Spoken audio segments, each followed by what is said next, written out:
Guys, welcome back. I hope everybody's having a great day as always. And what better way to help celebrate this country on amazing 4th of July than with, you know, a few firearms, celebrating our Second Amendment. I couldn't think of a better way to celebrate this. And of course, it goes without saying that without our men and women of the United States Armed Forces and defense agencies and contractors, we would not be here. So, doesn't have to be just today. Celebrate it every single day you possibly can. Get a chance to say thank you to anybody who's involved with this mission. Please do so.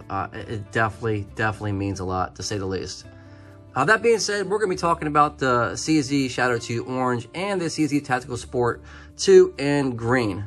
We're going to compare these two, and not so much in a competition perspective, but just as a ownership perspective. So if you own these two, or if you're thinking about getting one of these, I want to know what your thoughts are.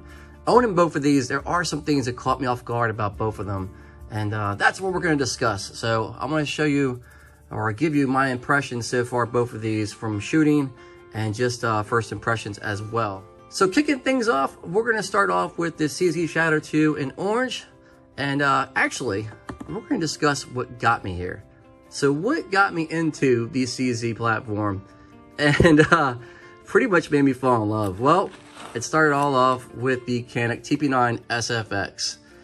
If that sounds familiar, that's because I do talk about this gun a lot whenever I refer to my other pistols as far as a full-size or competition style. And as always, we're going to do a safety check, and this firearm is clear. So, I went from, like many of you, owning a Glock, and then eventually I decided, let me try something in full size and see what this is all about. And I fell in love with this Canik. For a price point right around $500 or less, this is the one that got my gears grinding. So without saying, it goes without saying that I fell in love with this style of gun, and it made me curious, what else is out there? So from there, I've tried all kinds of different platforms, trying to figure out what I like and do like, which ultimately led me to these guys. But it also led me to this one right here. This is the Prodigy 4.25. Future review coming up. This is just a little teaser of this guy, right? And as always, firearm is clear. So we'll be discussing that a little bit later, but you know, this led me to this, and this led me to that. You guys get it. You guys get it. So let's talk about the Shadow 2 Orange, this CZ platform, and let's discuss what made this, you know, the gun that I fell in love with, and how it got to this guy. So as usual, safety check. Everything is clear. So when I first purchased this firearm, I was absolutely blown away of how good this gun shot. I was also blown away of how much it weighs. So it's roughly right around 48 ounces. Picking this gun up, I was like, okay, this is completely different than what I'm used to, right? And again, if you want to see a full review on this, I'll put a link in the description below, or a little link right over here. And in doing so, the first thing I realized when I picked this gun up is the way it feels in the hand. Absolutely amazing. The trigger, this has got to be one of the best triggers I've ever felt next to a 1911 style gun. And dare I say, this Prodigy in a 4.25, it feels amazing. But the trigger, if you're not used to shooting a CZ platform, these triggers are absolutely amazing. These are a steel frame pistol, and yes, they are expensive. So expect anywhere from $1,600 on up. And I believe the prices came down on these. They used to be over $2,000 for this particular one. So you have your serrations front and back. This gun, it goes without saying how accurate this gun really is.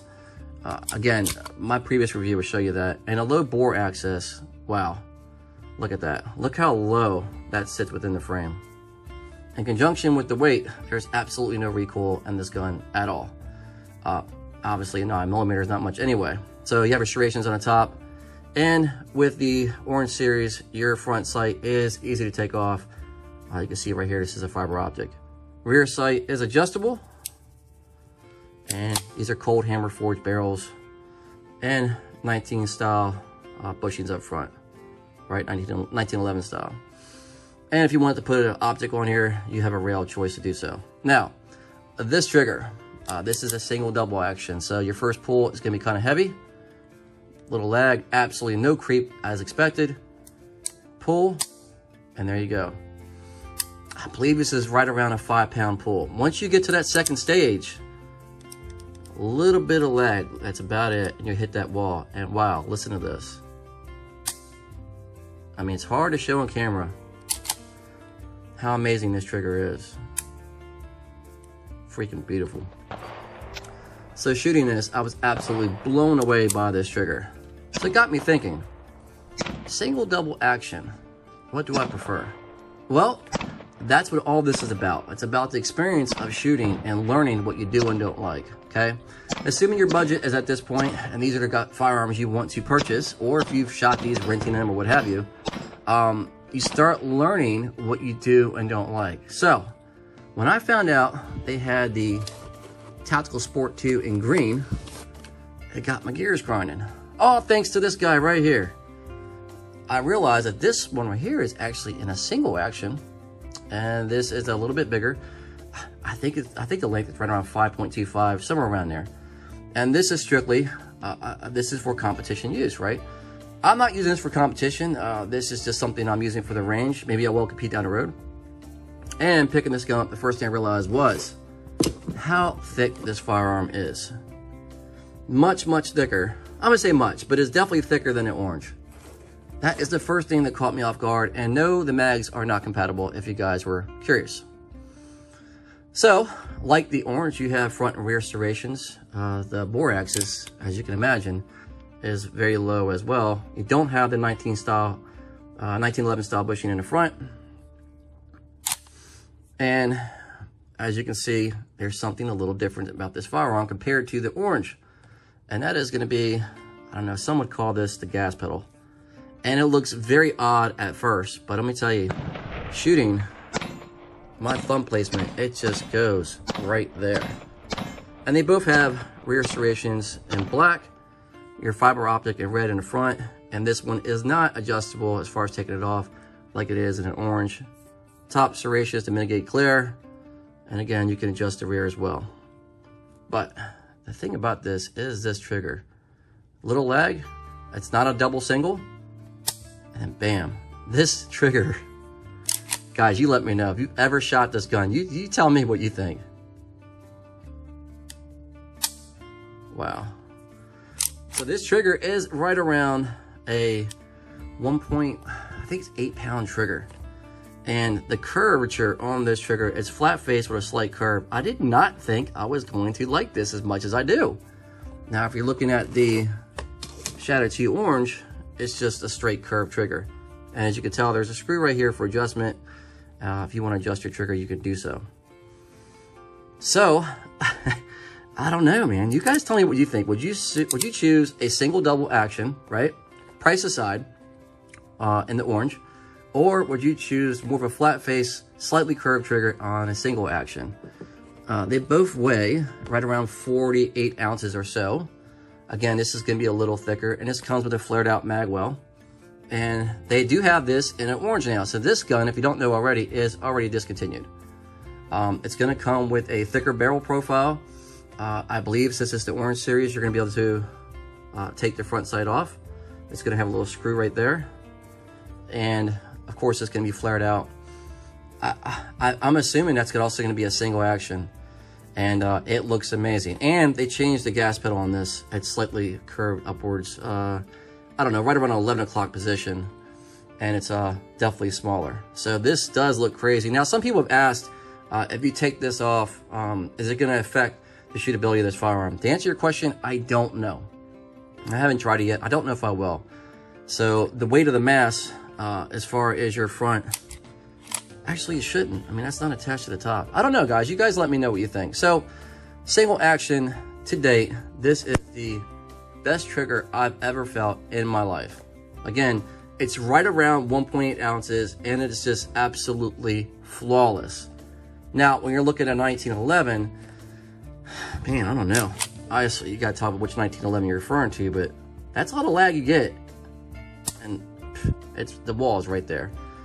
Your mag release is going to be extended. Of course, you can adjust these as well on both these firearms. So this got me thinking again, you know, with these 1911 style pistols. I guess not really a 1911, but the steel frame compared to something like the Canic, obviously dramatically different price points.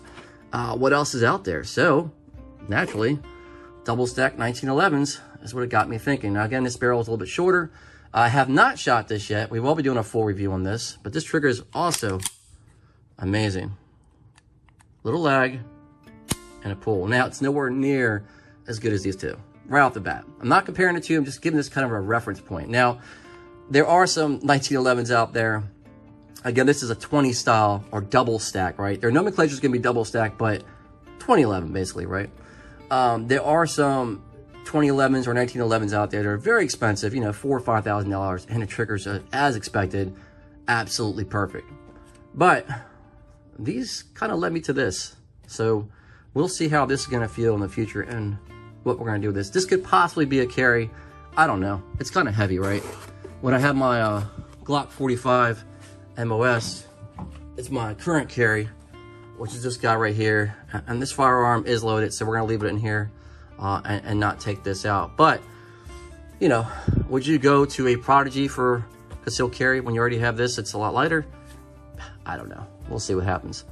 But guys, let me know what you think between these two, between this green, Tactical Sport green. Again, this is discontinued. Who knows what's going to happen with these down the road.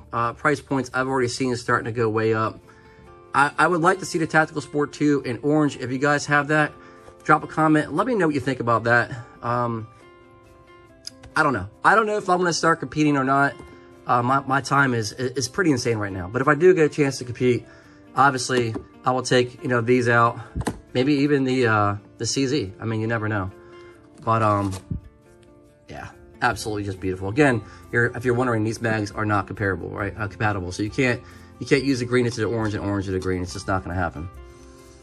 Man. So again, these price points on the orange, to my knowledge, they have came down a little bit. They're still expensive. Don't get me wrong. And if I hit this thing one more time, whew, I tell you. Yeah, so the price points have came down on these a good amount from when I first saw them. They were over $2 grand. I think right now you can get them for, I don't know, 1,600 or so. Not that that's cheap, you know, by no means. You know, is that going to be a cheap price point? Well, what do you expect there, right? For the quality that these are, in my opinion, maybe that is cheap. I mean, these things are absolutely phenomenal. We'll also be having a full review pretty soon on this guy, the Hellcat Pro. This is hopefully going to be my concealed carry in the future, and this is an Olight, if anybody's wondering. But we'll see how this thing shoots. And as usual, let's do a safety check. This is clear. All right, guys. So that is my my 2 cents.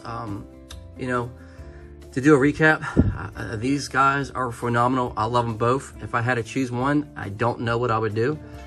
Shooting these are very easy to shoot. The accuracy is definitely there, to say the least. I remember when I first picked this up, the orange, I mean, right out the box, you know, I was nailing the sticky stickers for your targets at about an 8-inch target at roughly 25 feet. I was railing those in like nothing. And going right to the green, yeah, it was a little bit different shooting the green. Obviously with this gas pedal, or however you want to call it, that kind of caught me off guard, but only for a few seconds. But jumping from a single double action to a single action, especially with a trigger pull of 1.8, I would recommend you get some training beforehand. I would not grab a firearm with a 1.8 pound trigger and just start railing them off as a new shooter. Absolutely not. Get the proper training, you know, get some experience in before you do that. You don't want to accidentally discharge, which is why for concealed carry with a Glock 45 MOS, this is right around a 4.5 to 5 pound pull trigger, which is perfect. You want to make sure that if you have to pull that trigger, that your life is in danger and you meant to pull it and not have an accidental discharge. So 1.8 pound single pound trigger, single stage trigger, yeah, no, I wouldn't do that. So you guys enjoy your day, and I will see you at the next upload.